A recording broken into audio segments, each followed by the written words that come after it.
তো আপনারা অনেকে জানতে চেয়েছেন যে আমাদের প্রোডাক্টগুলো কীভাবে ব্যবহার করতে হয়। তো তার জন্য আমি ইনটেক একটা প্যাকেট থেকে আমাদের একটা প্রোডাক্ট বের করে আপনাদের দেখাবো কীভাবে আমাদের প্রোডাক্টটা ইউজ করবেন। তো এরকম একটা প্রোডাক্ট আমি বের করে নিয়েছি। এরপরে এখানে কিন্তু কেবল থাকছে, যেটা আপনাদের দেখাবো কীভাবে আপনারা লাইটগুলো জ্বালাবেন। তো এরপরে এখানে বোথ সাইড টেপ থাকবে। এই টেপগুলো খুলে দিয়ে আপনারা জাস্ট ওয়ালে লাগিয়ে নিতে পারবেন বা যেখানে খুশি লাগাতে পারবেন। আমি জাস্ট দেখানোর সুবিধার্থে একটা জায়গায় রেখে জাস্ট কারেন্টের লাইন দিচ্ছি। তো দেখতে পাচ্ছেন যেমনটা একটা কালার কিন্তু প্রথমে এখানে আসছে। তো আমি যদি চেঞ্জ করতে চাই জাস্ট সুইচ অফ অন করবো, দেখেন নতুন একটা কালার কিন্তু এখানে চলে আসছে। আমি যদি আবার অফ অন করি দেখেন আরেকটা কালার কিন্তু এখানে চলে আসছে।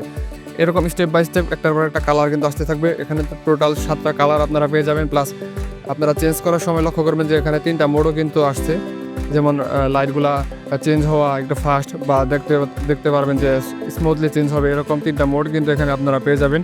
তো আশা করি আপনারা বুঝতে পারছেন জিনিসটা। ধন্যবাদ সবাইকে, আইফজেনের পাশে থাকবেন।